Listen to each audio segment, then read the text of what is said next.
ಪ್ರಿಯ ವಿದ್ಯಾರ್ಥಿಗಳೇ, ಇವತ್ತು ನಾವು 8ನೇ ತರಗತಿಯ ಸಮಾಜ ವಿಜ್ಞಾನದ ಅರ್ಥಶಾಸ್ತ್ರ ವಿಭಾಗದ ಮೊದಲ ಅಧ್ಯಾಯವಾದ ಅರ್ಥಶಾಸ್ತ್ರದ ಪರಿಚಯ ಎನ್ನುವ ಅಧ್ಯಾಯವನ್ನು ಕುರಿತು ಇವತ್ತಿನ ಅವಧಿಯಲ್ಲಿ ಚರ್ಚೆಯನ್ನು ಮಾಡೋಣ. ಮಕ್ಕಳೇ, ಇವತ್ತು ನಾವು ದೈನಂದಿನ ಜೀವನದಲ್ಲಿ ಹಲವಾರು ವಸ್ತುಗಳನ್ನು ಇವತ್ತು ನಾವು ಬಳಕೆ ಮಾಡ್ತೀವಿ. ಇವತ್ತು ನಾವು ಪ್ರತಿದಿನವೂ ಸಹಿತ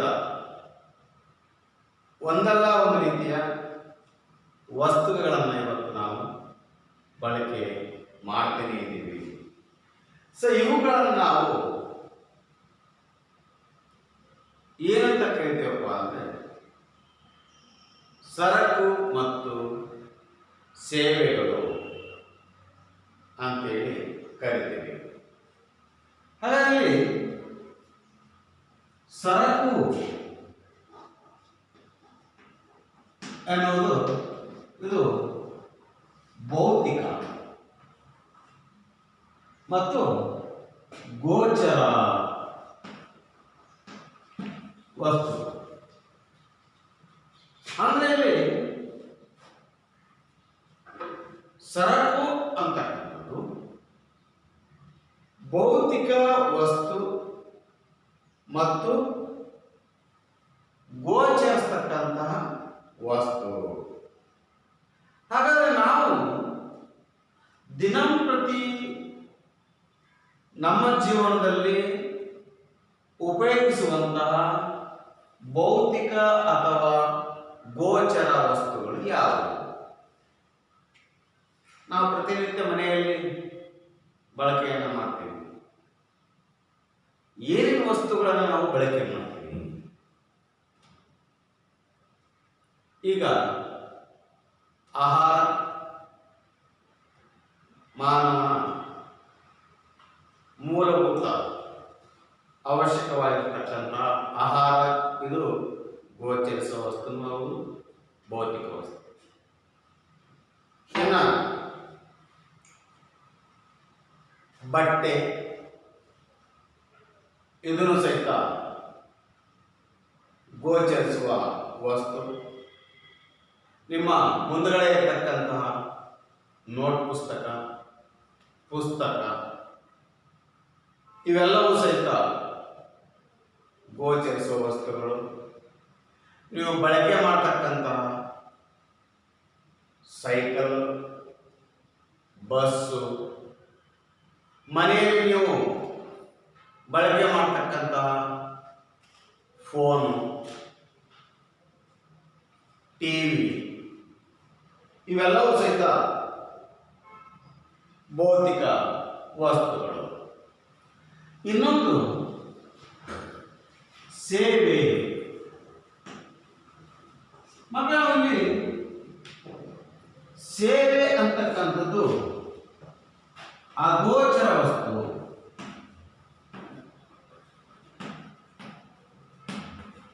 ಅಂದ್ರೆ ಇಲ್ಲಿ ಕಣ್ಣಿಗೆ ಕಾಣದೇ ಇರತಕ್ಕಂಥ, ಏನಂದ್ರೆ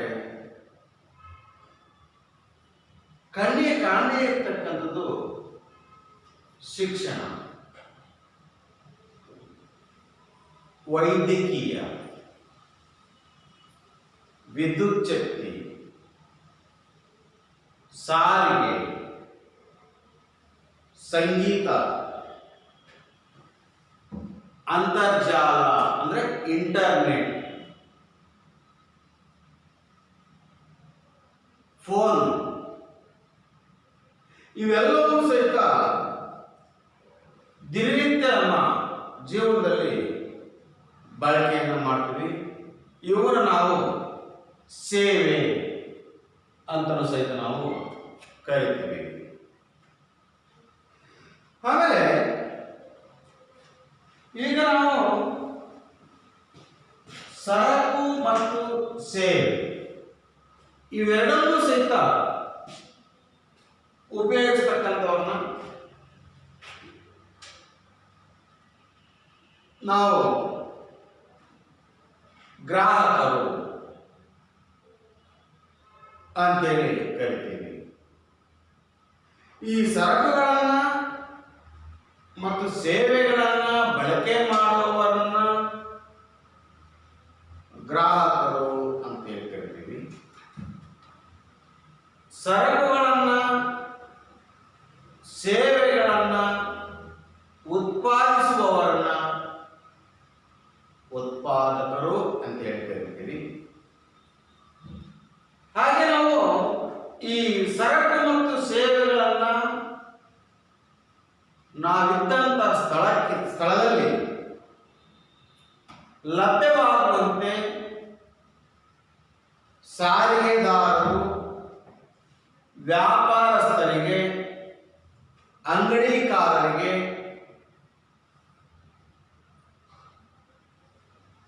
ವಿತರಕರು ತಲುಪತಕ್ಕಂಥ ಅವರಿಗೆ ವಿತರಕರು ಅಂತೇಳಿ ನಾವು ಕರಿತೀವಿ. ಹಾಗೆ ನಾವು ಈ ಸರಕು ಮತ್ತು ಸೇವೆಗಳನ್ನ ಅಂಗಡಿಯವರಿಂದಾಗಿ ಅಥವಾ ವಸ್ತುಗಳನ್ನು ನಾವು ಏನ್ ಮಾಡ್ತೀವಿ ಅಂದ್ರೆ ನಿಗದಿಪಡಿಸಿದಂತಹ ಬೆಲೆಯನ್ನ ಕೊಟ್ಟು ಏನ್ ಖರೀದಿ ಮಾಡ್ತೀವಿ? ವಸ್ತುವನ್ನ ಖರೀದಿ ಮಾಡ್ತೀವಿ. ನಿಗದಿಪಡಿಸಿದಂತಹ ಆ ವಸ್ತುವಿನ ಬೆಲೆಯನ್ನು ನಾವು ಅವರಿಗೆ ಕೊಟ್ಟು ವಸ್ತುವನ್ನ ಅಥವಾ ಹಣದ ರೂಪದಲ್ಲಿ ಅದನ್ನು ಕೊಟ್ಟು ಏನ್ ಮಾಡ್ತೀವಿ? ಆ ವಸ್ತುವಿನ ಅಥವಾ ಸರಕಿನ ಮೌಲ್ಯವನ್ನು ನಾವು ಕೊಡ್ತೀವಿ. ಅಂದ್ರೆ ನಮ್ಮ ದಿನನಿತ್ಯದ ದೈನಂದಿನ ಜೀವನದಲ್ಲಿ ಅಗತ್ಯವಿರುವಂತಹ ಸರಕು ಮತ್ತು ಸೇವೆಗಳನ್ನ ಕೊಡಲು ನಮಗೆ ಏನ್ ಬೇಕು? ಹಣ ಬೇಕು. ಈಗ ನಮಗೆ ಬೇಕಾಗಿರುವಂತಹ ವಸ್ತುವನ್ನ ಆ ವಸ್ತುವಿಗೆ ನಿಗದಿಪಡಿಸಿದಂತಹ ಇರ್ತಕ್ಕಂಥ ಬೆಲೆಯನ್ನ ಹಣದ ರೂಪದಲ್ಲಿ ಕೊಟ್ಟು ನಾವು ಇದನ್ನ ಮಾಡ್ತೀವಿ, ಖರೀದಿಸ್ತೀವಿ, ಪರ್ಚೇಸ್ ಮಾಡ್ತೀವಿ. ಹಾಗಾದ್ರೆ ಈ ಹಣವನ್ನು ಪಡೆಯಲಾದರೂ ಹೇಗೆ? ನಾವು ಹಣವನ್ನು ಕೊಟ್ಟು ವಸ್ತುವನ್ನ ಖರೀದಿ ಮಾಡಬೇಕು ಅಂತೀವಿ. ಹಾಗಾದ್ರೆ ಹಣ ನಮಗೆ ಸಿಗದೆ ಹೇಗೆ ಸಿಗ್ತದೆ? ಹಾಗಾದ್ರೆ ಆ ಹಣವನ್ನು ನಾವು ಪಡಿಬೇಕು ಅಂತಂದ್ರೆ ನಾವೆಲ್ಲರೂ ಹೇಳ್ಬೇಕಾದ್ರೆ ಉದ್ಯೋಗದಲ್ಲಿ ದುಡಿಬೇಕು, ಕೆಲಸವನ್ನು ಮಾಡೋದು, ಕೆಲಸದಲ್ಲಿ ತೊಡಗಿಸ್ಕೊಳ್ಬೇಕು. ಉದ್ಯೋಗದಲ್ಲಿ ತೊಡಗಿಸ್ಕೊಳ್ತೀವಿ ಅಥವಾ ನಾವೆಲ್ಲರೂ ಸಹಿತ ಉದ್ಯೋಗಿಗಳಾಗಬೇಕು. ಹಾಗಿದ್ದಾಗ ಏನನ್ನು ಗಳಿಸ್ತೀವಿ? ನಾವು ಹಣವನ್ನು ಗಳಿಸ್ತೀವಿ. ಆ ಹಣದಿಂದ ನಮಗೆ ಬೇಕಾದಂತಹ ವಸ್ತುವನ್ನ ಏನ್ ಮಾಡ್ತೀವಿ? ಖರೀದಿಸ್ತೀವಿ. ಹೀಗೆ ನಾವು ನಮ್ಮ ಆದಾಯವನ್ನ ವೆಚ್ಚ ಮಾಡಿದಾಗ, ಅಂದ್ರೆ ನಾವಿವತ್ತು ಉದ್ಯೋಗದಲ್ಲಿದ್ದು ಉದ್ಯೋಗ ಸೇರ್ಕೊಂಡು ಉದ್ಯೋಗದಿಂದ ಬಂದಂತ ಆದಾಯ ಅಂದ್ರೆ ಹಣವನ್ನ ಏನ್ ಮಾಡ್ತೀವಿ? ವೆಚ್ಚವನ್ನ ಮಾಡಿ ಅಂದ್ರೆ ಖರ್ಚನ್ನ ಮಾಡಿ ಏನನ್ನ ಕಳಿಸ್ತೀವಿ? ವಸ್ತುವನ್ನ ಪಡಿತೀವಿ. ಹಾಗಾದ್ರೆ ಈ ಹಣವನ್ನ ಯಾರ ಹತ್ರ ವೆಚ್ಚ ಮಾಡ್ತೀವಿ ಅಂತಂದ್ರೆ ವಿತರಕ. ಆ ವಿತರಕರು ಉದ್ಯೋಗದಿಂದ ನಾವು ಹಣವನ್ನು ಪಡಿತೀವಿ. ಆ ಹಣವನ್ನು ನಮ್ಮ ಆದಾಯ ಅಂತ ಕರಿತೀವಿ. ಆ ಆದಾಯವನ್ನು ನಾವು ವೆಚ್ಚ ಮಾಡಿದಾಗ ಆ ಹಣ ಯಾರಾಗ್ತದೆ? ಉತ್ಪಾದಕರ ಮತ್ತು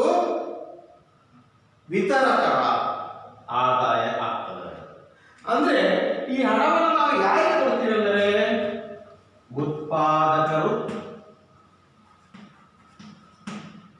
ಮತ್ತು ವಿತರಕರು. ನಾವು ಗಳಿಸಿದ ಉದ್ಯೋಗದ ಹಣವನ್ನು ಪಡ್ಕೊಂತೀವಿ. ಆ ಹಣವನ್ನು ಯಾರಿಗೆ ಕೊಡ್ತೀವಿ ನಾವು? ವಿತರಕರು ಮತ್ತು ಉತ್ಪಾದಕರಿಗೆ ಹಣವನ್ನ ವ್ಯಯವನ್ನ ಮಾಡಿ ಆ ಮಾಡಿದಂತ ವ್ಯಯದ ಹಣ ಯಾವ್ದಾಗುತ್ತಪ್ಪ ಅಂತಂದ್ರೆ ಉತ್ಪಾದಕರು ಮತ್ತು ವಿತರಕರ ಆದಾಯ ಆಗುತ್ತದೆ. ಹಾಗಾದರೆ ಸರ್ಕಾರದಲ್ಲಿ ಶಾಂತಿ ಮತ್ತು ಸುವ್ಯವಸ್ಥೆಯನ್ನು ಕಾಪಾಡಿಕೊಳ್ಳುವುದು ಸರ್ಕಾರ ಜವಾಬ್ದಾರಿ ಆಗಿದೆ. ಹಾಗಾಗಿ ಸರ್ಕಾರ ಆಂತರಿಕ ಮತ್ತು ಬಾಹ್ಯ ಭದ್ರತೆಯನ್ನು ಜೊತೆಗೆ ಉತ್ತಮವಾದಂತಹ ರಸ್ತೆಗಳನ್ನ ತಯಾರಿಸತಕ್ಕಂಥ ನಿರ್ಮಿಸತಕ್ಕಂಥ ಜವಾಬ್ದಾರಿ ಸರ್ಕಾರದ ಇರ್ತದೆ. ಮತ್ತು ವಿದ್ಯುತ್ ಶಕ್ತಿಯಂತಹ ಮೂಲಭೂತ ಸೌಕರ್ಯಗಳನ್ನು ಒದಗಿಸತಕ್ಕಂಥ ಜವಾಬ್ದಾರಿ ಸಹಿತ ಯಾರಾಗಿರ್ತದೆ? ಸರ್ಕಾರದಾಗಿರ್ತದೆ. ಹೀಗೆ ಸರ್ಕಾರ ತಾನು ಒದಗಿಸುವ ಸರಕು ಮತ್ತು ಸೇವೆಗಳಿಗೆ ತೆರಿಗೆಯನ್ನು ವಿಧಿಸುತ್ತದೆ. ಹಾಗಾಗಿ ನಾವು ನೀರಿನ ತೆರಿಗೆಯನ್ನು ಕಟ್ತೀವಿ, ಮನೆಯ ತೆರಿಗೆಯನ್ನು ಕಟ್ತೀವಿ, ಕರೆಂಟ್ ಬಿಲ್ ಅನ್ನು ಕಟ್ತೀವಿ, ನೀರಿನ ಬಿಲ್ ಅನ್ನು ಕಟ್ತೀವಿ. ಹೀಗೆ ಇವೆಲ್ಲ ಸಹಿತ ಸರ್ಕಾರ ವಿಧಿಸತಕ್ಕಂತಹ ತೆರಿಗೆಗಳು. ಆದ್ದರಿಂದ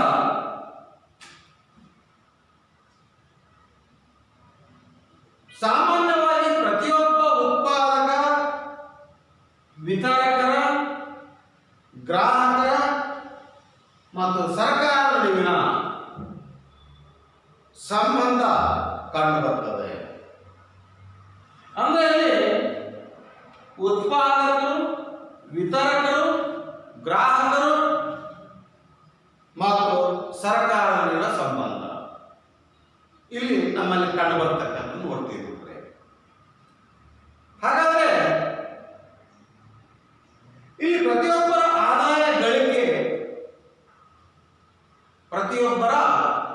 ಆದಾಯ ಗಳಿಕೆ ಮತ್ತು ವೆಚ್ಚ,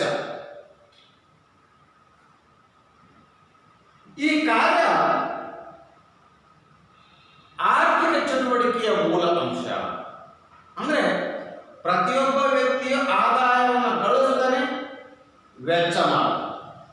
ಈ ಒಂದು ಕಾರ್ಯ ಏನಂತಪ್ಪ ಅಂದ್ರೆ ಆರ್ಥಿಕ ಚಟುವಟಿಕೆಯ ಮೂಲ ಅಂಶ.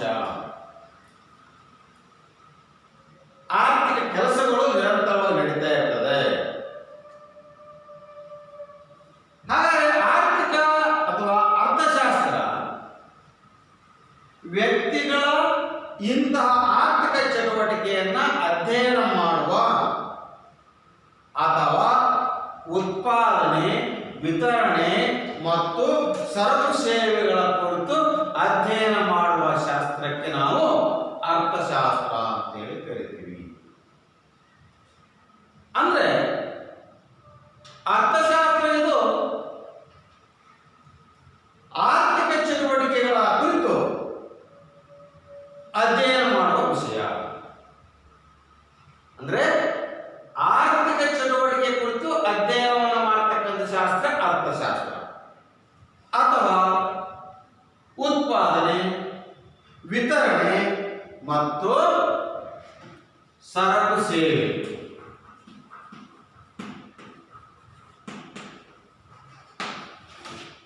ಉತ್ಪಾದನೆ, ವಿತರಣೆ, ಸರಕು ಮತ್ತು ಸೇವೆಗಳ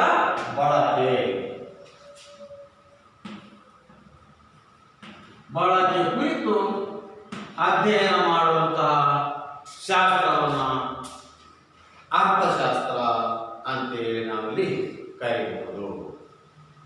ಹಾಗಾದ್ರೆ ಮಕ್ಕಳಲ್ಲಿ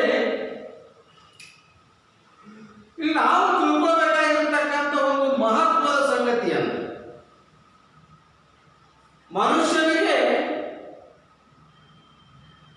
ಸಾಕಷ್ಟು ಬಯಕೆಗಳು, ಆಸೆ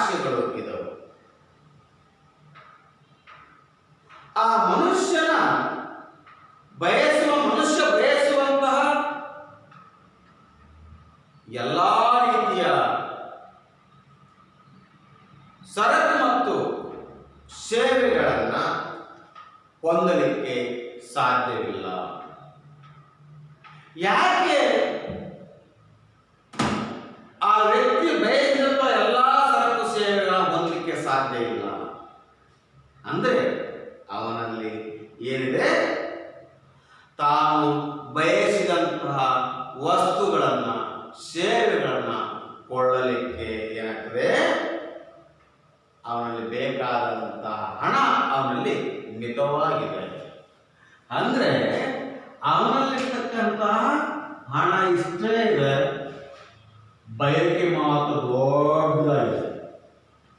ಈ ಎಲ್ಲ ಬಯಕೆಗಳನ್ನು ಆ ವ್ಯಕ್ತಿ ಹೊಂದಲಿಕ್ಕೆ ಅವನ ಹತ್ರ ಅಷ್ಟು ಹಣ ಇಲ್ಲ, ಇಷ್ಟೇ ಇದೆ.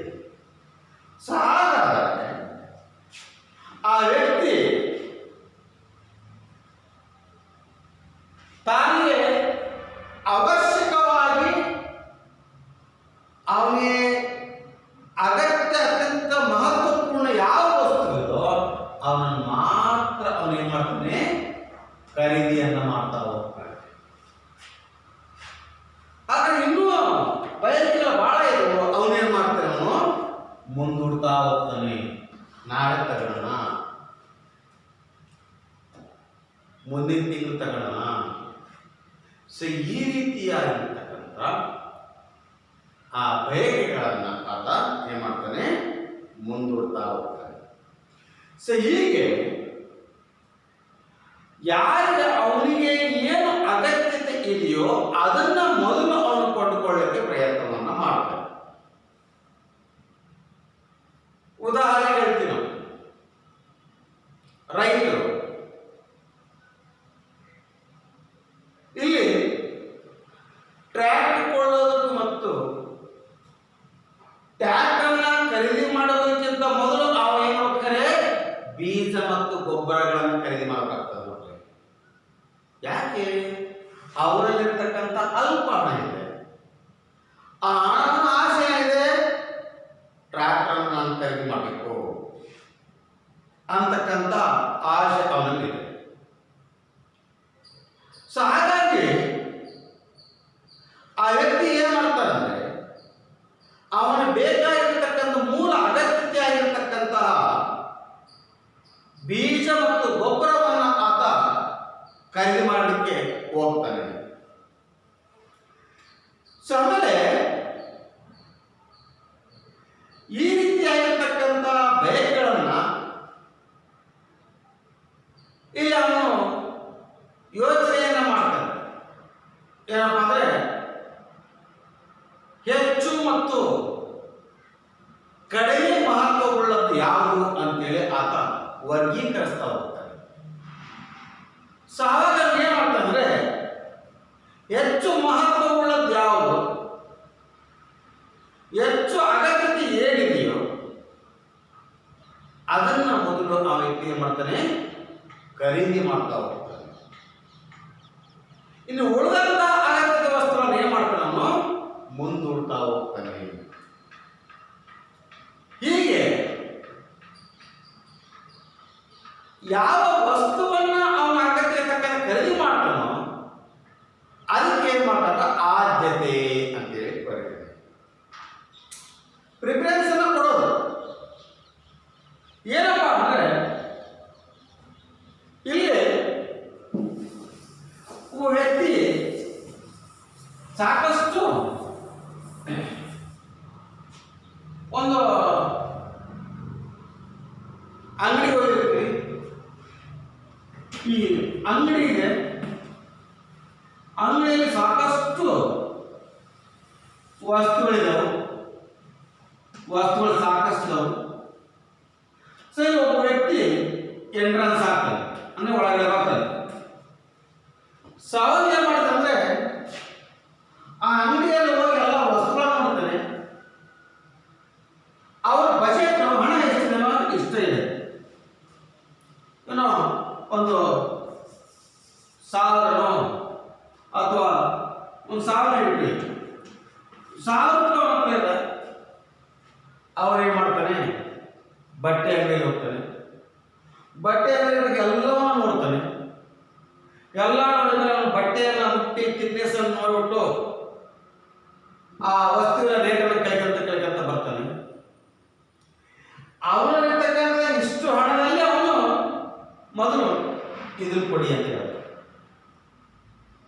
ಸೊ ಅವಾಗ ಏನ್ ಮಾಡ್ತಾನೆ ಅಂತಂದ್ರೆ ಆ ವ್ಯಕ್ತಿ ಇದರಲ್ಲಿ ಯಾವ ವಸ್ತು ಬೇಕು ಮೊದಲು ಅದಕ್ಕೆ ಆದ್ಯತೆಯನ್ನು ಕೊಡ್ತಾರೆ.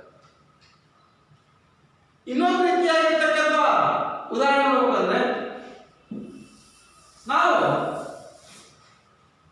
ಇವತ್ತು ಒಬ್ಬ ವ್ಯಕ್ತಿ ಸಂತೆ ಹೋಗಿರ್ತಾನೆ. ಸಂತೆ ಹೋಗ್ಬೇಕಾದ್ರೆ ಅವನು ಇರ್ತಕ್ಕಂಥ ಒಂದು ಉದಾಹರಣೆ, ಒಬ್ಬ ವಿದ್ಯಾರ್ಥಿ ಸಿಟಿಗೆ ಹೋಗಿರ್ತಾನೆ. ಅವನ ಹತ್ರ 50 ರೂಪಾಯಿ ಇದೆ. 50 ರೂಪಾಯಿ ಇದೆ ಅವನ. ಆವಾಗ ಅವನೊಂದು ಪುಸ್ತಕವನ್ನ ಖರೀದಿ ಮಾಡ್ಬೇಕಂತ ಇರ್ತದ, ಒಂದನೇ ಅಂಶ. ಎರಡನೇದು ಚಲನಚಿತ್ರವನ್ನು ನೋಡಬೇಕು ಅಂತ ಇರ್ತದ.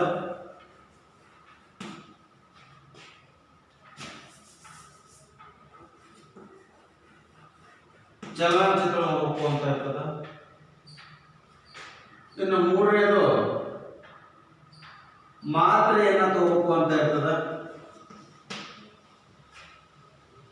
ಇನ್ನು ನಾಲ್ಕನೇದು ಊರಿಗೆ ಹೋಗಲು ಪ್ರಯಾಣ ದರ, ಅಂದ್ರೆ ಪ್ರಯಾಣ ದರ.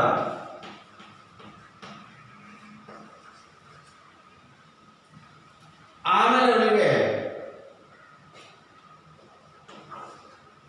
ಹಸಿವಾಗಿರ್ತದೆ, ಬಹಳಷ್ಟು ಹೊಟ್ಟೆ ಹಸ್ಬಿಡ್ತದೆ. ಸೊ ಈಗ ಒಬ್ಬ ವ್ಯಕ್ತಿ ಇದ್ದಾನೆ. ಆ ವ್ಯಕ್ತಿಗೆ ಅವನ ಗುರಿ, ಅವನಿರ್ತಕ್ಕಂಥ ಈ 5 ಆಸೆಗಳಿದ್ದಾವೆ. ಅವನ ಹತ್ರ ಇರ್ತಕ್ಕಂಥ ಹಣ 50 ರೂಪಾಯಿ ಇದೆ. ಹಾಗಾದ್ರೆ ಇವನ ಆಸೆ ಇಷ್ಟದು. ಹಾಗಾದ್ರೆ ಅವನು ಮೊದಲು ಆಸೆಯನ್ನ, ಆದ್ಯತೆಯನ್ನು ಎದು ಕೊಡ್ತಾನೆ, ಪ್ರಿಫರೆನ್ಸ್ ಅನ್ನು. ಒಟ್ಟು ಬಹಳಷ್ಟು ಹಸುವಾಗ್ತಾ ಇದೆ, ಮೊದಲೇ ಪ್ರಿಫರೆನ್ಸ್ ಅನ್ನ ಇದು ಕೊಡ್ತಾನೆ. ತಿಂಡಿ ತಿಂತಾನೆ ಹೋಗಿ, ಇನ್ನು ಹಣ ಉಳಿತದೆ. ಅವಾಗ ಏನ್ ಮಾಡ್ತಾನೆ, ಮಾತ್ರೆಯನ್ನು ತಗೊಳ್ತಾನೆ. ನಂತರ ಏನ್ ಮಾಡ್ತಾನೆ, ಅವನು ಊರಿಗೆ ಹೋಗಕ್ಕೆ ಹಣವನ್ನು ಇಡ್ತಾನೆ. ಇಲ್ಲಿಗೆ ಕರೆಕ್ಟ್ ಹಣ ಆಗಿಬಿಡ್ತಾನೆ. ಇನ್ನ ಪುಸ್ತಕ ಮತ್ತು ಚಲನಚಿತ್ರವನ್ನು ಏನ್ ಮಾಡ್ತಾನೆ, ಅವನು ಮುಂದೂಡ್ತಾನೆ. ಮುಂದಿನ ವಾರ ತಗೊಂಡ್ರಾಯ್ತು, ನಾಳೆ ತಗೊಂಡ್ರಾಯ್ತು, ಹೀಗೆ ಆದ್ಯತೆಯನ್ನ ಕೊಡ್ತಕ್ಕ. ಅಂದ್ರೆ ಇನ್ನೊಂದೇನಪ್ಪ ಅಂತಂದ್ರೆ, ಇವತ್ತು ನನ್ನಲ್ಲಿ 1000 ರೂಪಾಯಿ ಇದೆ.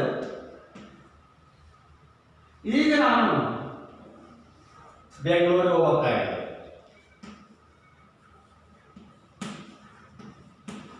ಸೊ ಈಗ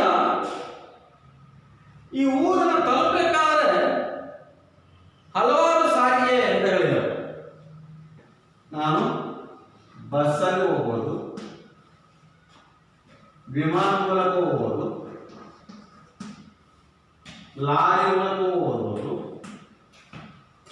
ರೈಲಿನ ಮೂಲಕ ಹೋಗ್ಬೋದು. ಸಾಗರ ಏನ್ ಮಾಡ್ತಾನೆ ಅಂತಂದ್ರೆ, ಅವನು ರೈಲು ಮೂಲಕ ಹೋಗ್ತಾನೆ. ಅದಿಲ್ಲ ಅಂತಂದ್ರೆ ವಿಮಾನ ಮೂಲಕ ಹೋಗಲಿಕ್ಕೆ, ಸರಿ, ಅದು ಬಸ್ಸಿನ ಮೂಲಕ ಹೋಗಲಿಕ್ಕೆ ಪ್ರಯತ್ನವನ್ನು ಮಾಡ್ತಾರೆ. ಸೊ ಹೀಗೆ ನಮ್ಮಲ್ಲಿರುವಂತಹ ಸಂಪನ್ಮೂಲಕ್ಕೆ ತಕ್ಕ ಹಾಗೆ,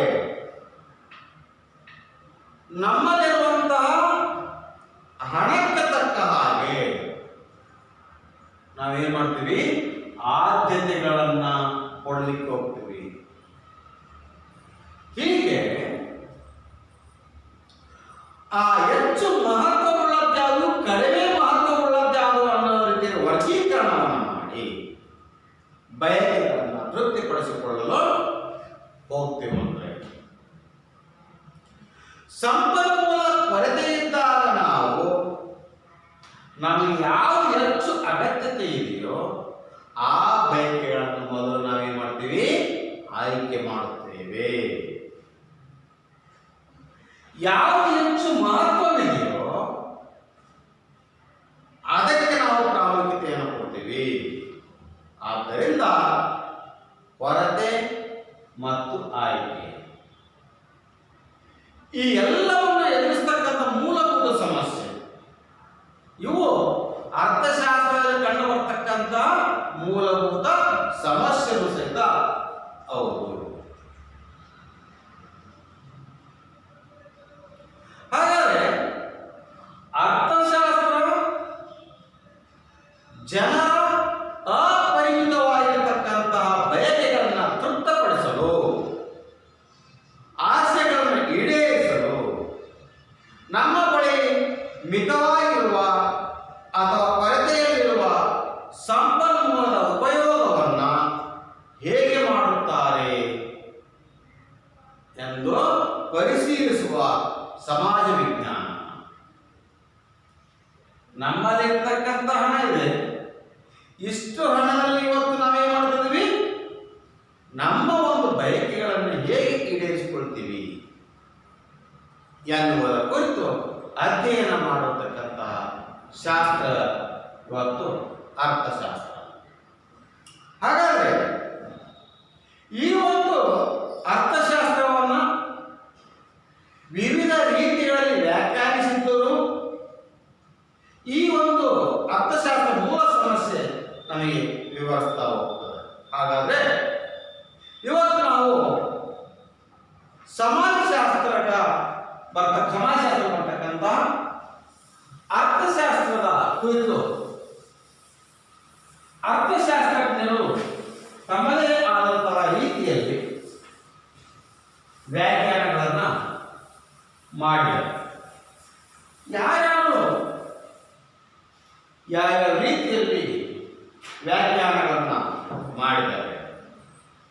ಅರ್ಥಶಾಸ್ತ್ರದ ಪಿತಾಮಹನಾಗಿರ್ತಕ್ಕಂಥ ಆಡಮ್ ಸ್ಮಿತ್ ಇವರ ಪ್ರಕಾರ ಅರ್ಥಶಾಸ್ತ್ರ ಅಂದ್ರೆ ಏನು? ಸಂಪನ್ಮೂಲನ ಅಥವಾ ಸಂಪತ್ತನ್ನ ಅಧ್ಯಯನ ಮಾಡುವ ವಿಷಯವೇ ಅರ್ಥಶಾಸ್ತ್ರ. ಅಂದ್ರೆ ಸಂಪತ್ತನ್ನು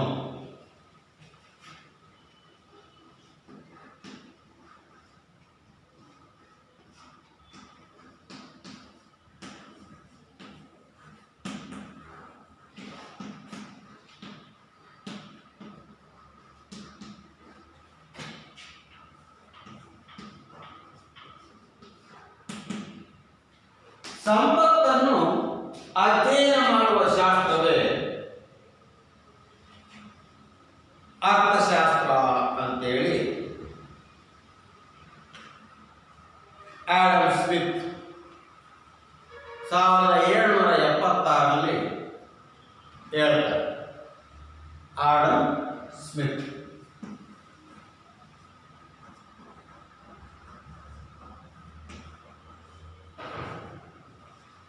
ಹೇಳ್ತಾರೆ. ಸೊ ಇವರ ಪ್ರಕಾರ ಹಣವನ್ನ, ಸಂಪತ್ತು ಅಂದ್ರೆ ಹಣ, ಈ ಹಣವನ್ನ ಕುರಿತು ಅಧ್ಯಯನ ಮಾಡುವ ವಿಷಯ. ಹಣ ಹೇಗೆ ಬಳಸಬೇಕು, ಹೇಗೆ ಯಾವ್ಯಾವ ವಸ್ತುವನ್ನ ಯಾವ್ಯಾವ ಸಂದರ್ಭದಲ್ಲಿ ನಾವು ಅದನ್ನು ಖರ್ಚು ಮಾಡುವ ವೆಚ್ಚ ಮಾಡಬೇಕು ಅನ್ನುವಂತಹ ವಿಷಯವನ್ನು ಕುರಿತು ಅಧ್ಯಯನವನ್ನು ಮಾಡತಕ್ಕಂಥ ಶಾಸ್ತ್ರಕ್ಕೆ ಅರ್ಥಶಾಸ್ತ್ರ ಅಂತ ಕರಿತೀವಿ ಅಂತೇಳಿ ಆಡಮ್ ಸ್ಮಿತ್, ಅರ್ಥಶಾಸ್ತ್ರ ಪಿತಾಮಹ ಇರತಕ್ಕಂಥ ಆಡಮ್ ಸ್ಮಿತ್ ಅವರ ಪ್ರಕಾರ ಹೇಳ್ತಾರೆ. ಸೊ ಇನ್ನೊಬ್ಬ ಅರ್ಥಶಾಸ್ತ್ರಜ್ಞ ಅಂತ ಆಲ್ಫ್ರೆಡ್ ಮಾರ್ಷಲ್. ಆಲ್ಫ್ರೆಡ್ ಮಾರ್ಷಲ್ ಅವರು ಅರ್ಥಶಾಸ್ತ್ರ ಅಂದೇನು, ಜನರ ಸಾಮಾನ್ಯ ಜೀವನದ ವ್ಯವಹಾರವನ್ನು ಅರ್ಥಶಾಸ್ತ್ರ ಅಧ್ಯಯನ ಮಾಡುತ್ತದೆ. ಜನರ ಸಾಮಾನ್ಯ ಜೀವನದ ವ್ಯವಹಾರ ಜನರ ಸಾಮಾನ್ಯ ಜೀವನದ ವ್ಯವಹಾರ. ಆಲ್ಫ್ರೆಡ್ ಮಾರ್ಷಲ್ ಅವರ ಪ್ರಕಾರ ಜನರ ಸಾಮಾನ್ಯ ಜೀವನ ವ್ಯವಹಾರವನ್ನು ಅಧ್ಯಯನ ಮಾಡುತ್ತದೆ. ಹಾಗಾದರೆ ಸಾಮಾನ್ಯ ಜೀವನವನ್ನು ಹೇಗೆ ಮಾಡ್ತಾರೆ? ಯಾರು? ಆಲ್ಫ್ರೆಡ್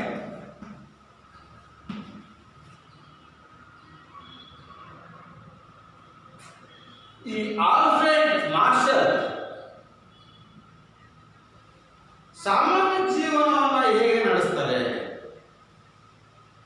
ಅವರು ಹೇಗೆಲ್ಲ ತಮ್ಮ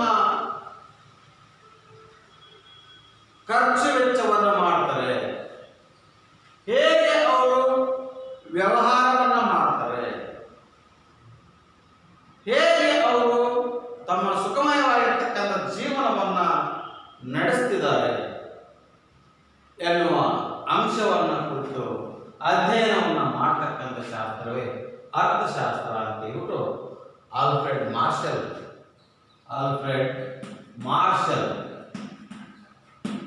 ಇವರು ಈ ಅರ್ಥಶಾಸ್ತ್ರವನ್ನು ಕುರಿತು ತಮ್ಮದೇ ಆಗಿರತಕ್ಕಂತಹ ವ್ಯಾಖ್ಯಾನವನ್ನು ನೀಡಿದರೆ 1890. ಅಂದ್ರೆ ಜನಸಾಮಾನ್ಯರ ಜೀವನವನ್ನ ಹೇಗೆ ನಡೆಸ್ತಾ ಇದ್ದಾರೆ, ಹೇಗೆ ವ್ಯವಹಾರವನ್ನು ಮಾಡ್ತಾ ಇದ್ದಾರೆ ಅಂತಕ್ಕಂಥ ಅಂಶವನ್ನ ತಿಳಿಸ್ತಕ್ಕಂತಹ ಶಾಸ್ತ್ರಕ್ಕೆ ಅರ್ಥಶಾಸ್ತ್ರ ಅಂತೇಳಿ ಕರೀತಾರೆ. ಯಾರು? Alfred marshal. ಇನ್ನು ವಿವಿಧ ಉತ್ಪಾದಕತೆಗಳನ್ನು ಹೊಂದಿರುವ, ಕೊರತೆಯಲ್ಲಿರುವ ಸಂಪನ್ಮೂಲಗಳ ಮತ್ತು ಮಾನವನ ಅಪರಿಮಿತ ಬಯಕೆಗಳ ನಡುವಿನ ಸಂಬಂಧವಾಗಿ ಮಾನವನ ನಡವಳಿಕೆಯನ್ನು ಅಧ್ಯಯನ ಮಾಡುವ ವಿಜ್ಞಾನವೇ ಅರ್ಥಶಾಸ್ತ್ರ.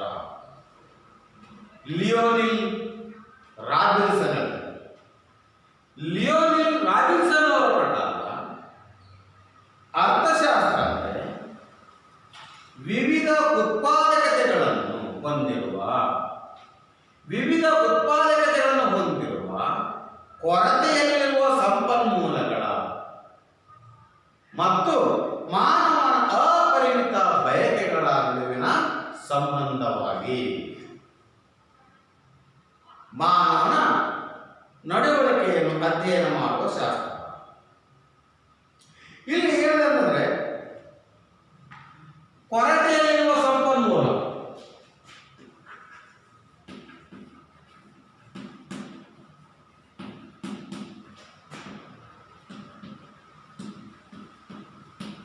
ಅಂದ್ರೆ ಹಣ, ಕೊರತೆಯಲ್ಲಿರುವ ಸಂಪನ್ಮೂಲ ಮತ್ತು ಅಪರಿಮಿತ ಬಯಕೆ.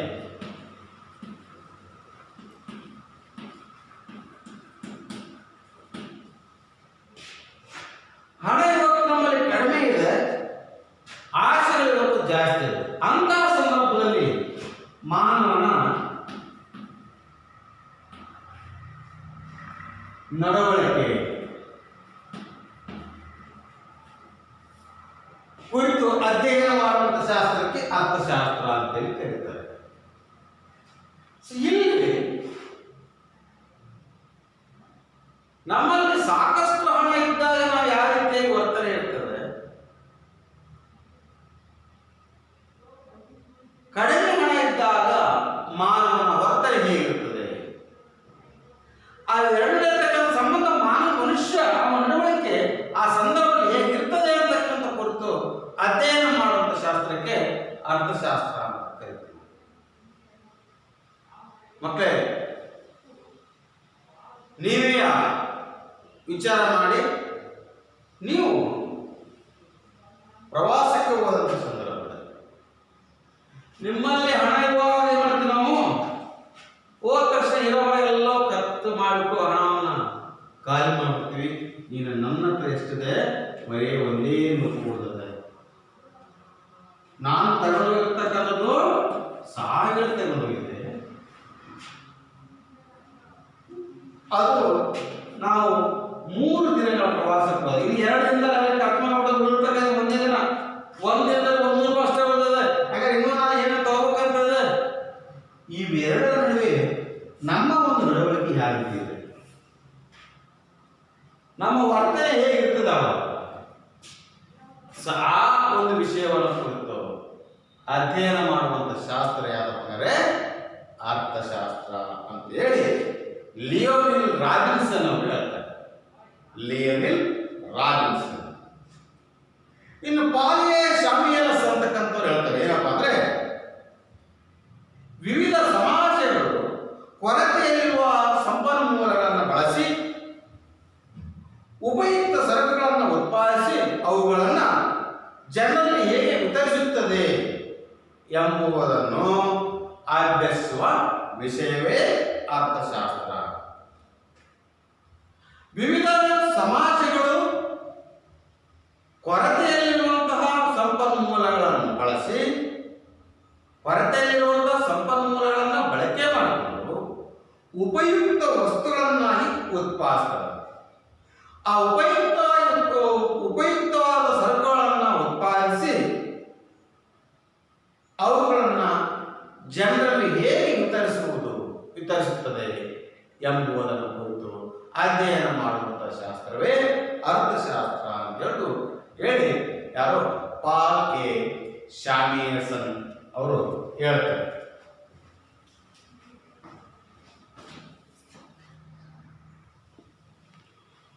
ಹಾಗಾದ್ರೆ ನಮಗೆ ಅರ್ಥಶಾಸ್ತ್ರದ ಪರಿಚಯದಲ್ಲಿ ನಾವು ಸಂಪನ್ಮೂಲವನ್ನು ಹೇಗೆ ಬಳಸ್ತಾ ಇದ್ದೀವಿ, ಆ ಹಣವನ್ನು ಹೇಗೆ ನಾವು ಖರ್ಚು ಮಾಡಬೇಕು ಅಂತಕ್ಕಂಥಾಗಲಿ, ಯಾವುದಕ್ಕೆ ನಾವು ಆದ್ಯತೆಯನ್ನು ಕೊಡ್ತೀವಿ ಅಂತಕ್ಕಂಥಾಗಲಿ, ಆಮೇಲೆ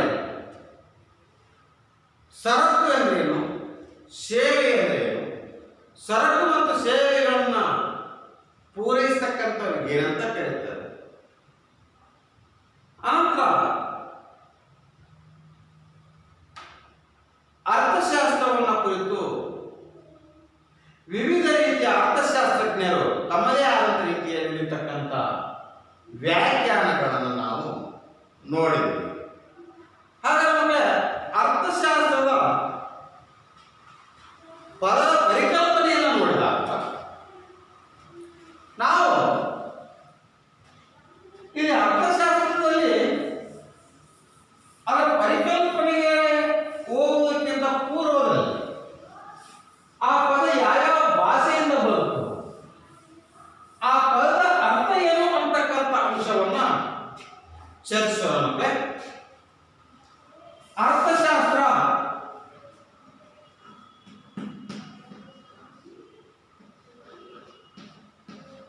ಎನ್ನುವುದು ಇಂಗ್ಲಿಷ್ ಭಾಷೆಯ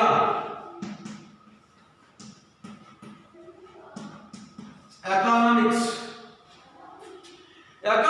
ಎಂಬ ಇಂಗ್ಲಿಷ್ ಪದದ ರೂಪವಾಗಿದ್ದು,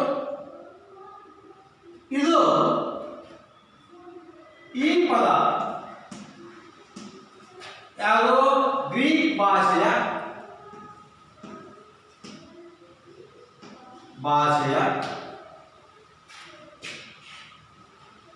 ನೋವಸ್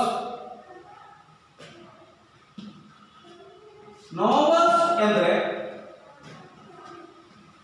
ಕುಟುಂಬ. ಗ್ರೀಕ್ ಪದದ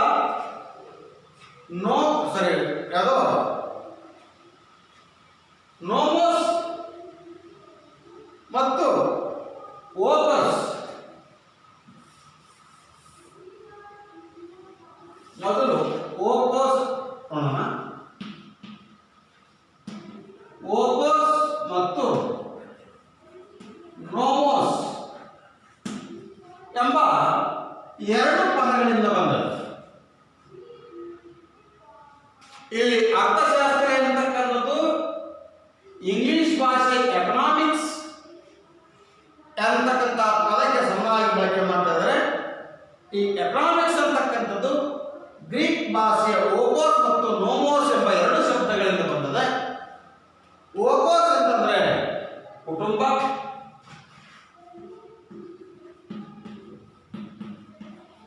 ನೋಮೋಸ್ ಅಂದ್ರೆ ನಿರ್ವಹಣೆ. ಸೊ ಇಲ್ಲಿ ಅರ್ಥಶಾಸ್ತ್ರ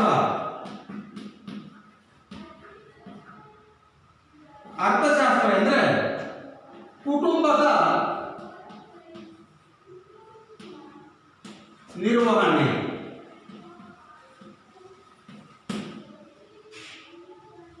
ಅರ್ಥಶಾಸ್ತ್ರ ಎನ್ನುವುದು ಇಂಗ್ಲಿಷ್ ಭಾಷೆಯ ಎಕನಾಮಿಕ್ ಪದಕ್ಕೆ ಬಂದಿದೆ. ಎಕನಾಮಿಕ್ಸ್ ಎಂಬ ಪದವು ಗ್ರೀಕ್ ಭಾಷೆಯ ಓಕೋಸ್ ಮತ್ತು ನೋಮೋಸ್ ಎಂಬ ಎರಡು ಪದಗಳಿಂದ ಬಂದಿದೆ. ಓಕೋಸ್ ಅಂದ್ರೆ ಕುಟುಂಬ, ನೋಮೋಸ್ ಅಂದ್ರೆ ನಿರ್ವಹಣೆ. ಅಂದ್ರೆ ಅರ್ಥಶಾಸ್ತ್ರ ಅಂದ್ರೆ ಕುಟುಂಬದ ನಿರ್ವಹಣೆ ಅಂತಕ್ಕಂಥ ಅರ್ಥವನ್ನು ನಮಗೆ ಸೂಚಿಸುತ್ತದೆ. ಇಲ್ಲಿ ಅರ್ಥಶಾಸ್ತ್ರ ಕುಟುಂಬದ ಮೂಲಭೂತ ಹಕ್ಕು ಅಗತ್ಯಗಳನ್ನು ತೃಪ್ತಿಪಡಿಸಲು, ಕುಟುಂಬದ ಮೂಲ ಅಗತ್ಯಗಳನ್ನು ತೃಪ್ತಿಪಡಿಸಲು, ಕುಟುಂಬದ ಪ್ರಗತಿಗೆ ಲಭ್ಯವಿದ್ದಂತಹ ಸಂಪನ್ಮೂಲಗಳನ್ನು ಉಪಯೋಗಿಸುವುದನ್ನು ಒಳಗೊಂಡಿದೆ. ಅಂದ್ರೆ ಕುಟುಂಬಕ್ಕೆ ಏನು ಬೇಕು ಆ ಅಗತ್ಯತೆಗಳನ್ನು ಪೂರೈಸುವ ಮತ್ತು ಕುಟುಂಬದ ಪ್ರಗತಿಗೆ ಲಭ್ಯವಿದ್ದಂತಹ ಸಂಪನ್ಮೂಲಗಳನ್ನು ಉಪಯೋಗಿಸುವುದನ್ನು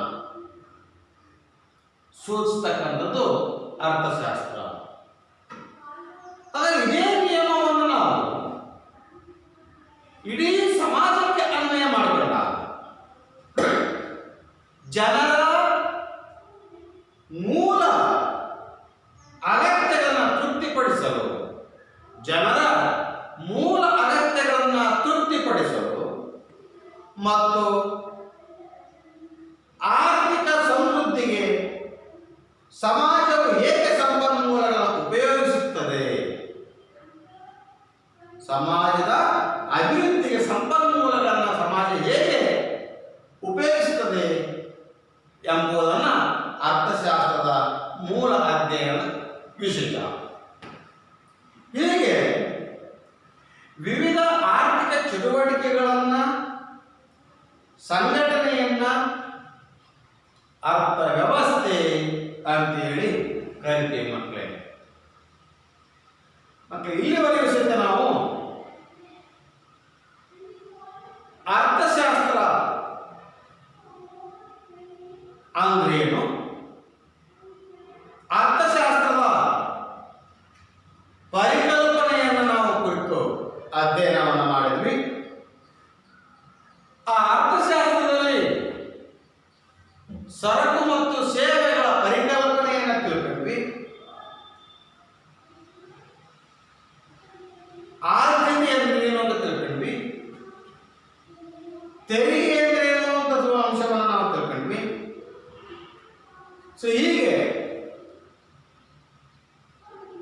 ವ್ಯಕ್ತಿಯಲ್ಲಿರ್ತಕ್ಕಂಥ ಕೊರತೆ ಸಂಪನ್ಮೂಲದಿಂದ ಬಯಕೆಯನ್ನು ಹೇಗೆ ಈಡೇರಿಸಿಕೊಳ್ಬೇಕು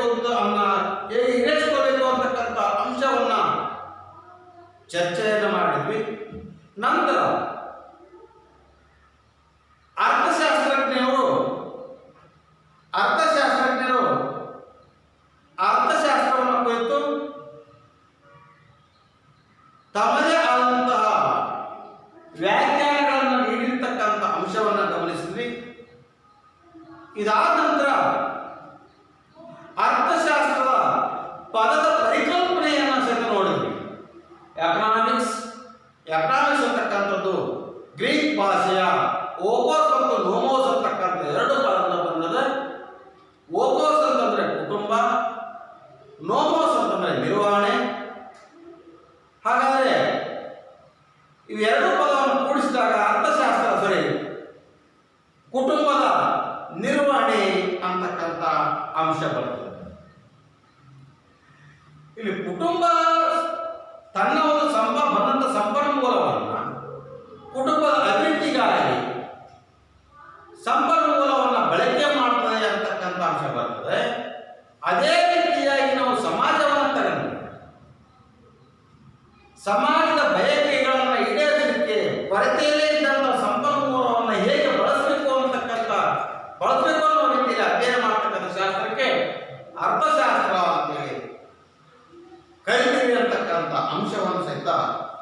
ಚರ್ಚೆಯನ್ನ ಮಾಡಿದ್ವಿ ಮಕ್ಕಳೇ. ಹಾಗಾದ್ರೆ ಮಕ್ಕಳೇ, ಇಲ್ಲಿವರೆಗೂ ಸಹಿತ ನಾವು ಈ ಅರ್ಥಶಾಸ್ತ್ರದ ಪರಿಚಯವನ್ನು ಕುರಿತು ಸಾಕಷ್ಟು ಅಂಶಗಳನ್ನು ನೀವೆಲ್ಲರೂ ಸಹಿತ ತಿಳ್ಕೊಂಡಿದ್ದೀರಿ ಅಂತಕ್ಕಂಥ ಅಂಶವನ್ನು ಹೇಳುತ್ತಾ ಈ ಒಂದು ವಿಷಯವನ್ನು ಕುರಿತು ಗೃಹ ಪಾಠವನ್ನು ಬರ್ಕೊಳ್ಳಿ. ಅರ್ಥಶಾಸ್ತ್ರದ ಅರ್ಥ ಮತ್ತು ವ್ಯಾಖ್ಯೆಗಳನ್ನು ಬರೆಯಿರಿ.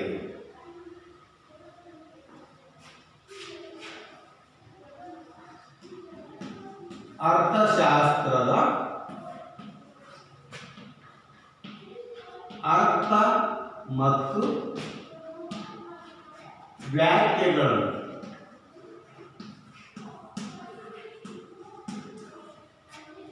ಬರೆಯಿರಿ. ಮಕ್ಕಳಿಗೆ ನಾವು ಅರ್ಥಶಾಸ್ತ್ರ ಅರ್ಥವನ್ನು ಬರೆಯೋಕೆ ಮೊದಲು ನಂತರ ಸಂಬಂಧಪಟ್ಟಂತ ಅರ್ಥಶಾಸ್ತ್ರಜ್ಞರು ಹೇಳಿರತಕ್ಕಂಥ ವ್ಯಾಖ್ಯೆಗಳನ್ನು ಸಹಿತ ನೀವು ಬರ್ಕೊಂಡ್ಬರಬೇಕು.